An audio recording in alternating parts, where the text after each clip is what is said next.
Welcome to GDR news bulletin. ముందుగా headlines. విశాఖను green సిటీగా మార్చేందుకు సీఎం చంద్రబాబు సరికొత్త గ్రీన్ ఛాలెంజ్.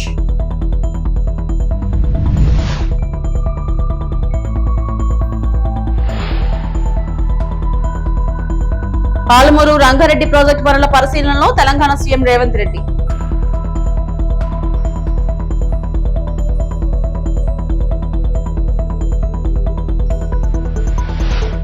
ఏపీలో 2.5 కోట్ల సీడ్ బాల్స్ లక్ష్యం ఉప ముఖ్యమంత్రి పవన్ కళ్యాణ్.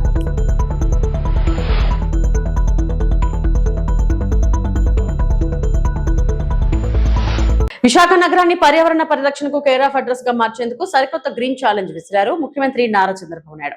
ప్రపంచ పర్యావరణ దినోత్సవం సందర్భంగా వైజాగ్ వేదికగా సరికొత్త పర్యావరణ విప్లవానికి ఆయన శ్రీకారం చుట్టారు. చారిత్రాత్మక ఆంధ్ర విశ్వవిద్యాలయాన్ని సంపూర్ణ నెట్ జీరో క్యాంపస్ గా మార్చడమే లక్ష్యంగా సీఎం చంద్రబాబు కీలక దిశానిర్దేశం చేశారు. ప్రస్తుతం ఎండలు విపరీతంగా పెరిగిపోతున్నాయి. పర్యావరణ సమతుల్యత దెబ్బతినడం వల్లే విపరీతమైన ఎండలు లేదా ఊహించని తుఫానులు వస్తున్నాయి. దీనికి అడ్డకట్టు వేయాల్సిన బాధ్యత అందరిపై ఉందన్నారు CM Chandrababu.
Visakha AU grounds లో నిర్వహించిన ప్రపంచ పర్యావరణ దినోత్సవ కార్యక్రమంలో ముఖ్యమంత్రి చంద్రబాబు నాయుడు పాల్గొన్నారు.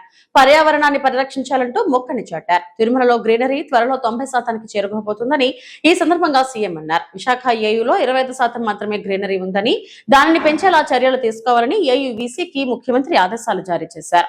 మొక్కలు బాగా పెంచిన వాళ్లకే వచ్చే ఎన్నికల్లో టికెట్లంటూ చంద్రబాబు సరదాగా వ్యాఖ్యానించారు. ఆంధ్ర యూనివర్సిటీని ఆదర్శంగా తీర్చిదిద్దాలని అన్నారు. చరిత్ర గల ఈ యూనివర్సిటీ ఎంతో మంది నాయకులు, విద్యావేత్తలు, ప్రముఖులను అందించిందని తెలిపారు.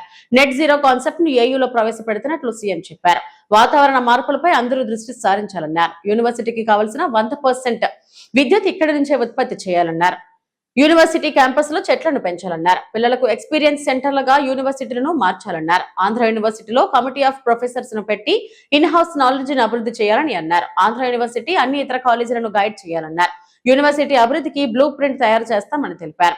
యాక్షన్ ప్లాన్ లో విద్యార్థులు భాగస్వామ్యం కావాలని పిలుపునిచ్చారు. లెక్చరర్స్, స్టూడెంట్స్ అందరూ ఇందులో భాగస్వామ్యం కావాలన్నారు. క్యాంపస్ ఒక ఆదర్శంగా తయారు చేయాలి. నెట్ జీరో కాన్సెప్ట్ తీసుకోవాలి.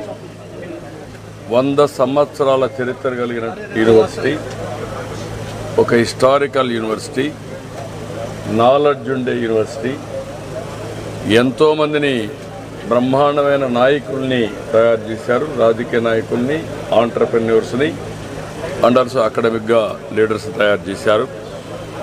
అలాంటి యూనివర్సిటీలో ఈరోజు నేను నెట్ జీరో కాన్సెప్ట్ని ఇంట్రడ్యూస్ చేసి, మీరు అన్నారు ఎండలు విపరీతంగా పెరిగిపోయినాయి, ఎన్విరాన్మెంట్ మొత్తం ఇంబ్యాలెన్స్ అయిపోయింది, ఎండలు ఎక్కువ ఉన్నాయి, లేకపోతే ఇమ్మీడియట్ థండర్ బోల్ట్స్. ఇది వాతావరణం యొక్క మార్పుల వల్ల ఇవన్నీ జరుగుతున్నాయి. దీనిపైన అందరం శ్రద్ధ పెట్టాల్సిన అవసరం ఉంది. ఇక్కడ నెట్ జీరోలో మొట్టమొదటి సోలార్ చూశాను. కరెంటు మనమే ఉత్పత్తి చేసుకోవాలి. చాలా అవకాశాలు ఉన్నాయి. ఇప్పుడు వీళ్ళు చేసింది చాలా, 1,16,235 KWH చేశారు. 5,18,000 రూపాయలు వీళ్ళకి కొంత సేవింగ్ అవుతుంది. 100% ఇక్కడుండే ల్యాండ్ 450 ఎకరాలు ల్యాండ్ ఉంది. ఇందులో బిల్డింగ్ల పైన ఎక్కడెక్కడ పెట్టగలుగుతారో పెట్టి చెట్లు పెట్టే ప్లేస్లో కాకుండా 100% యూనివర్సిటీకి కావాల్సిన కరెంటు వీళ్ళే ఉత్పత్తి చేసుకోవాలి. అవసరమైతే వీళ్ళు బయట ఇవ్వాలి. ఆ పరిస్థితి రావాలి. That is one principle. రెండో చెట్లు. మొత్తం క్యాంపస్ ఈరోజు తిరుమలలో మీరు చూస్తే 89.5% గ్రీనరీ ఉంది. దానివల్ల ఈరోజు అక్కడ పోతే ఒక మ్యాక్సిమం డిఫరెన్స్ కనపడొస్తుంది. ఎండలకు టెంపరేచర్ కానీ ఎండలు కానీ ఇవన్నీ కూడా చాలా డిఫరెన్స్ వస్తాయి. ఇక్కడ 100% దాజీ అని హైదరాబాద్లో బ్రహ్మాండంగా చేశారు. వారిని కూడా పెట్టుకున్నాం. ఇక్కడ బయోడైవర్సిటీ పార్క్ కింద యూనివర్సిటీ తయారు కావాలి. ప్రపంచంలో ఉండే చెట్లన్నీ తీసుకొచ్చి అవన్నీ పెట్టి పిల్లలకి ఇది ఒక ఎక్స్పీరియన్స్ సెంటర్ కావాలి. అది కూడా ఒక డైరెక్షన్ ఇచ్చాం. మూడోది solid waste management, circular economy. హాస్టల్లో ఉత్పత్తి చేసే వేస్ట్ కానీ కాలేజీలో ఉత్పత్తి చేసే వచ్చే వేస్ట్ కానీ ఇవన్నీ కూడా 3 రకాలుగా కన్వర్ట్ చేయాలి. ఒకటి ఫుడ్ లాంటి వేస్ట్ వెట్టంతా ఉంటే దాన్ని ఆటోమేటిక్గా కాంపోస్ట్గా తయారు చేసి చెట్లకు వాడుకోవాలి. చెట్లలో వచ్చే ఆకులు కూడా కాంపోస్ట్గా తయారు చేయాలి. 2, దాంట్లో వచ్చే వేస్ట్ అంతా కూడా ఒకవేళ అవసరమైతే బయోగ్యాస్ కూడా తయారు చేసుకోగలిగితే అది కూడా తయారు చేసుకుని కుకింగ్కి వాడుకుంటాం. మూడోది ఏదైతే రీసైక్లింగ్ మనకు పంపించేదంతా మేము ఎట్లా స్వచ్ఛ పదం కూడా పెట్టాం, దానికి ఇచ్చి రీసైక్లింగ్ పంపించాలి. మూడోది దేనికి పనికిరాని చెత్త ఇక్కడే ఎనర్జీ ప్లాంట్ పెట్టాం, వేస్ట్ ఎనర్జీ అక్కడే పంపించాలి. ఈ 3 కూడా పాలసీస్ వాళ్ళకి ఇచ్చాను. ఈ నెల 15 వరకు ఏపీ వ్యాప్తంగా 2.5 కోట్ల సీడ్ బాల్స్ తయారు చేయడమే లక్ష్యంగా పెట్టుకున్నట్టు ఉప ముఖ్యమంత్రి పవన్ కళ్యాణ్ తెలిపారు. ఎన్టీఆర్ జిల్లా మూలపాడు బటర్ఫ్లై పార్క్ లో ఏర్పాటు చేసిన ప్రపంచ పర్యావరణ దినోత్సవ కార్యక్రమంలో ఆయన పాల్గొన్నారు. ఈ సందర్భంగా విద్యార్థులతో కలిసి సీడ్ బాల్స్ తయారు చేశారు.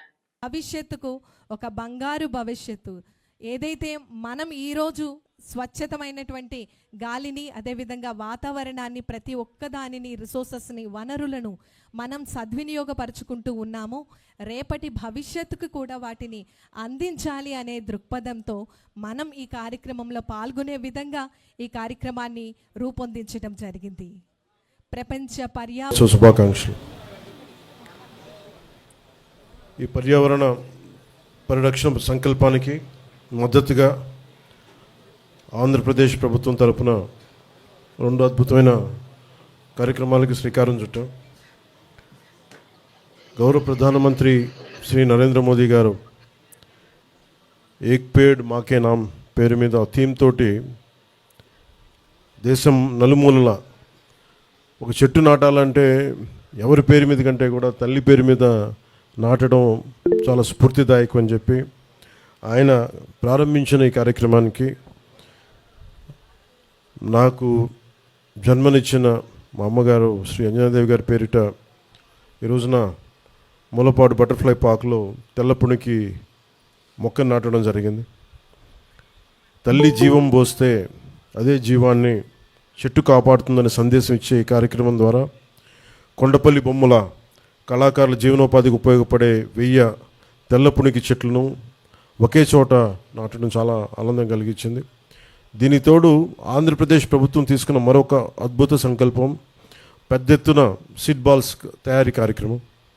ఈ పర్యావరణ దినోత్సవం రోజున పర్యావరణ పరిరక్షణ కోసం 2.5 కోట్ల సీడ్ బాల్స్ విత్తనాల బంతుల్ని తయారీకి శ్రీకారం చుట్టాం.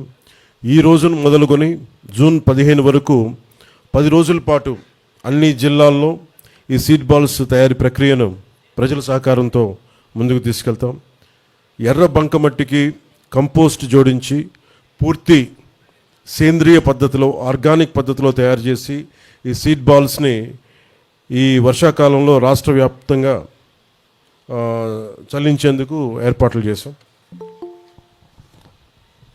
సీడ్ బాల్స్ తయారు చేయటం, చల్లించడం పర్యావరణ పరిరక్షణలో చాలా కీలకమైన పాత్ర పోషిస్తుంది. ఒక సీడ్ బాల్ ఒక చెట్టుని సృష్టించేంత శక్తి కలిగి ఉంటుంది.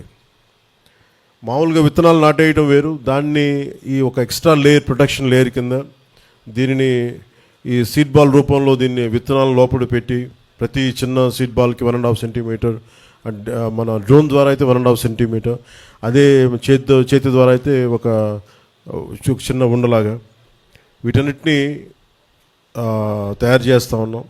ప్రతి సీడ్ బాల్ ఒక చెట్టుని సృష్టించగలిగే శక్తి ఉంటుంది. ఈ ప్రతి చెట్టు వాతావరణ మార్పుల ప్రభావం నుంచి భూమిని రక్షిస్తూ ఉంది, ఎయిర్ క్వాలిటీ పెంచుతుంది, నీటిని సంరక్షిస్తుంది, సస్టైనబుల్ బయోడైవర్సిటీ, జీవ వైవిధ్యాన్ని పెంపొందిస్తుంది.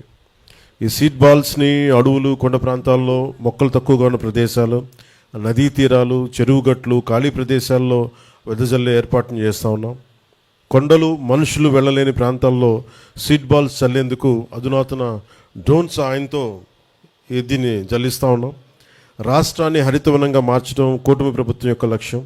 ఈ అద్భుత కార్యక్రమంలో విద్యార్థులు, మహిళలు, స్వయం సహాయక సంఘాలు, స్వచ్ఛంద సంస్థలు, అధికారులు, ప్రజాప్రతినిధులతో పాటు ప్రతి ఒక్కరూ బాధ్యతగా పాల్గొని ఈ ప్రజా ఉద్యమంలో దీన్ని చేయాలని ప్రభుత్వం తరపున, అటవీ శాఖ ప్రభుత్వం తరపున, రాష్ట్ర పర్యావరణ శాఖ తరపున, రాష్ట్ర ప్రభుత్వం తరపున, గౌరవ ముఖ్యమంత్రి శ్రీ నారా చంద్రబాబు నాయుడు గారి తరపున ప్రతి ఒక్కరికి, మా ఎన్డీఏ ఎమ్మెల్యేల, ప్రభుత్వ ఎమ్మెల్యేలందరి తరపున, ఎంపీల తరపున నేను మీకు ఈ పిలుపుని అందిస్తున్నాను. మీరు కూడా దీంట్లో పాల్గొనండి. ప్రతి ఒక్కరూ కూడా మీకు ఎక్కడ దొరికితే, ఎక్కడ పాసిబిలిటీ ఉంటే, ఎక్కడ అవకాశం ఉంటే ఒక చెట్టుని పెంచే కార్యక్రమాన్ని చేయండి. రాను తెలంగాణ ముఖ్యమంత్రి రేవంత్ రెడ్డి నాగర్ కర్నూలు జిల్లాలో పర్యటిస్తూ కీలక సాగునీటి ప్రాజెక్టుల పనులను పరిశీలించారు. పాలమూరు, రంగారెడ్డి ఎత్తిపోతల పథకంలో భాగంగా కొల్లాపూర్ సమీపంలోని Narlapur reservoir head regulator delivery సిస్టర్ను వద్ద కొనసాగుతున్న పనులను సీఎం పరిశీలించారు. ప్రాజెక్టు పురోగతిపై అధికారులతో సమీక్ష నిర్వహించి పనులు వేగవంతం చేయాలని ఆదేశించారు. అనంతరం ఎంజీకే లిఫ్ట్ ఇరిగేషన్ స్కీమ్ లోని ఎల్లూరు పంప్ హౌస్ ను సందర్శించిన సీఎం నిర్మాణ పనుల స్థితిగతులను తెలుసుకున్నారు. సాగునీటి ప్రాజెక్టుల ద్వారా రైతులకు మరింత ప్రయోజనం చేకూరేలా ప్రభుత్వం కట్టుబడి ఉందని ఈ సందర్భంగా పేర్కొన్నారు. ఈ కార్యక్రమంలో మంత్రులు, ప్రజాప్రతినిధులు, ఉన్నతాధికారులు పాల్గొన్నారు.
ప్రపంచ పర్యావరణ దినోత్సవం సందర్భంగా ప్రతి ఒక్కరికి కేంద్ర మంత్రి రామ్మోహన్ నాయుడు శుభాకాంక్షలు తెలియజేశారు. ప్రతి ఒక్కరి జీవితంలో ముఖ్యమైనది పర్యావరణం అన్నారు. పర్యావరణ దినోత్సవ కార్యక్రమంలో భాగంగా ఈ రోజు స్థానిక ప్రజాప్రతినిధులు, జిల్లా అధికారులతో కలిసి సైకిల్ ర్యాలీలో కేంద్ర మంత్రి పాల్గొన్నారు. అనంతరం రామ్మోహన్ మాట్లాడుతూ పర్యావరణ ప్రభావం మనం పీల్చే గాలి, త్రాగునీరు, తినే ఆహారం మీద ఉంటుందన్నారు. చిన్న వయసు నుంచే పర్యావరణ పరిరక్షణపై దృష్టి సారించాలని తెలిపారు. ఈ రోజు ప్రపంచ పర్యావరణ దినోత్సవం సందర్భంగా ప్రతి ఒక్కరికి కూడా హృదయపూర్వక శుభాకాంక్షలు తెలియజేసుకుంటున్నాను. ప్రతి ఒక్కరి జీవితంలో ఒక ముఖ్యమైనటువంటి అంశం పర్యావరణం. పర్యావరణం తాలూకా ప్రభావం మనం తాగే నీళ్ల మీద, మనం పీల్చే గాలి మీద, మన జీవిత విధానం మీద, మనం తినే అన్నం మీద, ప్రతి ఒక్క దాని మీద కూడా ఉంటుంది. అందుకనే చిన్న వయసు నుంచి కూడా పర్యావరణం బాధ్యతగా తీసుకోవాలి. పిల్లల దగ్గర నుంచి పెద్దల వరకు ప్రతి ఒక్క పర్యావరణాన్ని కాపాడాలి అనే ఆలోచనతో అనేక కార్యక్రమాలు గతంలో చేసాం, ఇప్పుడు కూడా చేస్తూ వస్తున్నాం. అయితే ఈ రోజు ప్రత్యేకంగా కేంద్ర ప్రభుత్వం, రాష్ట్ర ప్రభుత్వం పర్యావరణాన్ని భవిష్యత్తు తరాలకి కూడా మనం ఇదే రకంగా అందించాలి, ఇంకా మెరుగుపరచాలి, దాన్ని కాపాడుకోవాలి, అలాగే ప్రకృతిని స్వచ్ఛంగా ఉంచుకోవాలనే ఆలోచనతో అనేక కార్యక్రమాలకు కూడా శ్రీకారం చుడుతున్నాం. ఇందులో ప్రధానమంత్రి నరేంద్ర మోదీ గారు చాలా ప్రతిష్టాత్మకంగా చేసినటువంటి స్వచ్ఛ భారత్ ప్రోగ్రామ్ ని గత 12 సంవత్సరాలుగా ఒక ప్రధానమంత్రిగా ఆయన చీపురు పట్టుకొని రోడ్లు ఓడవడం మనం అందరం కూడా చూసాం.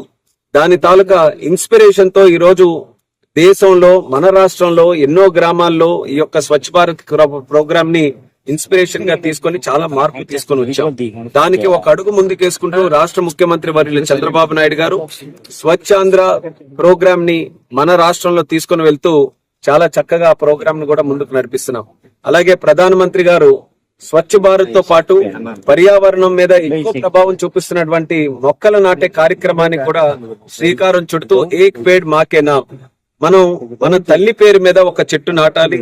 మనం ఎప్పుడో ఒక శుభకార్యం చేసుకున్నా, ఒక మెమరబుల్ ఇన్సిడెంట్ ఉన్నా, ఒక డే మనం జరుపుకున్నా, దానికి సంబంధించి ప్రకృతిని కాపాడే చెట్లు నాటే కార్యక్రమం కూడా విస్తృతంగా చేయాలని ప్రధానమంత్రి గారు కూడా ఒక పిలుపునిచ్చారు. తిరుమలలో శ్రీవారి దర్శనం కోసం అత్యాధునిక సాంకేతికతను వినియోగించడంపై కేంద్ర మంత్రి పీయూష్ గోయల్ ప్రశంసలు కురిపించారు. శుక్రవారం వీఐపీ ప్రారంభ విరామ దర్శన సమయంలో ఆయన శ్రీవారిని దర్శించుకున్నారు.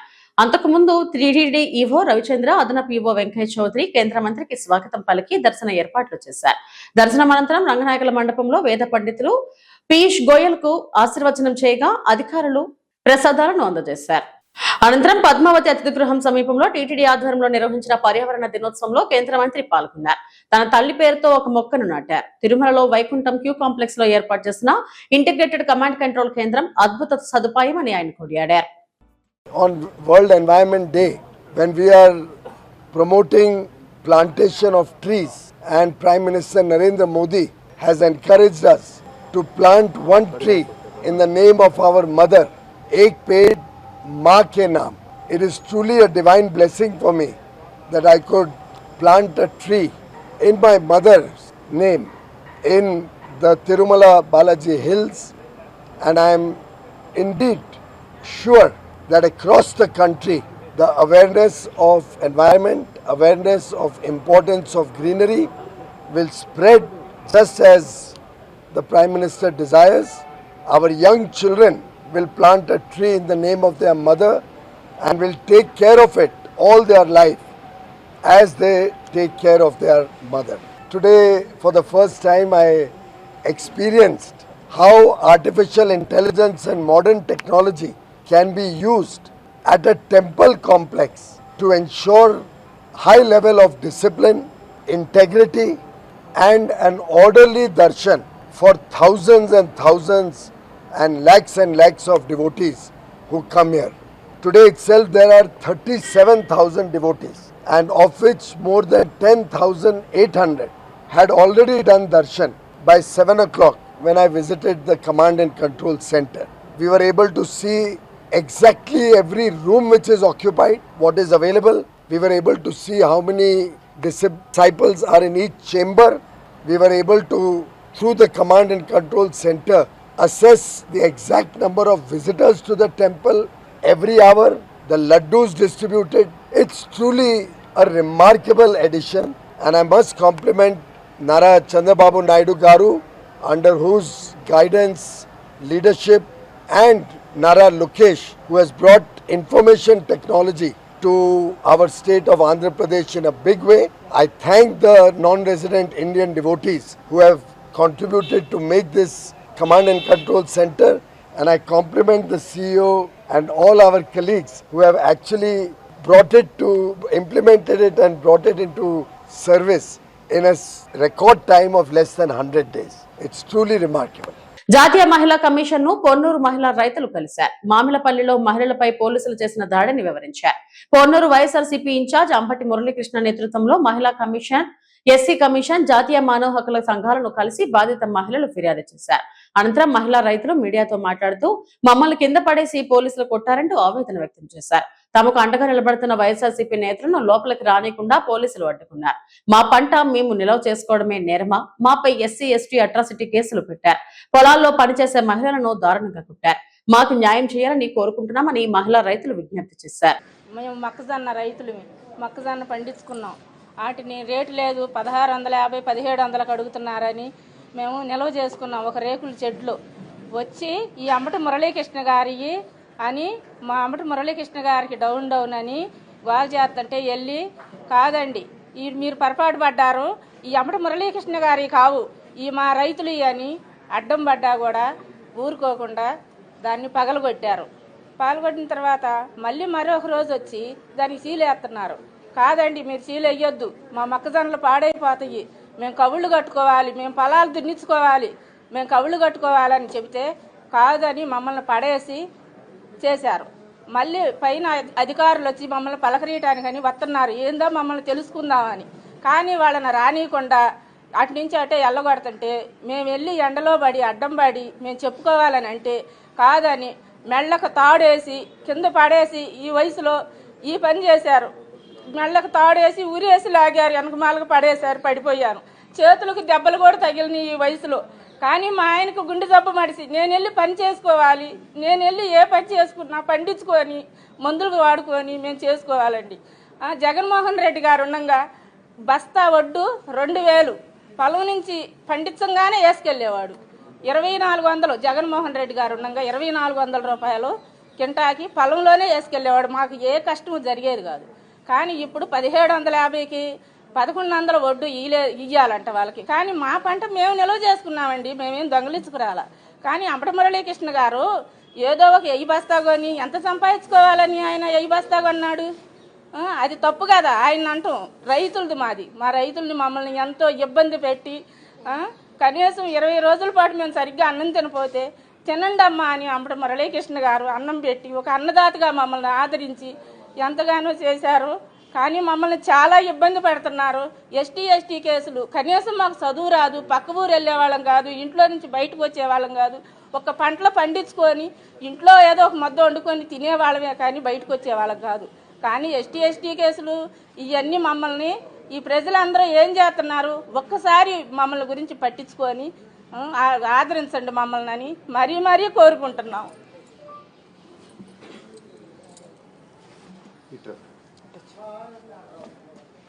రైతు కూలీ నాయకురాలు మమత.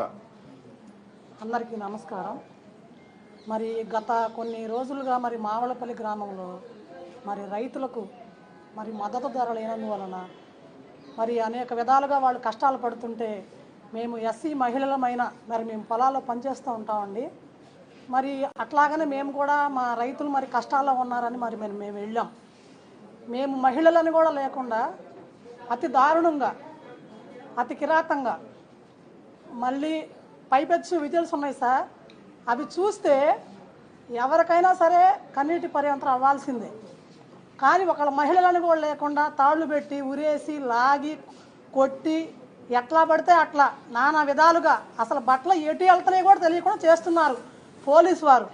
మరి ధూళిపాల నరేంద్ర గారు ఈ దీక్షలు, ఈ ధర్నాలు అంటే సార్ ఒకటి మద్దతు ధర లేనందువల్లగా సార్. మరి ఇప్పుడు ఇదంతా వచ్చింది. మద్దతు ధర ఉంటే మేము వాళ్ళు వెళ్ళాల్సిన అవసరం ఉండదు, వాళ్ళ దగ్గరికి మేము వెళ్ళాల్సిన అవసరం ఉండదు సార్.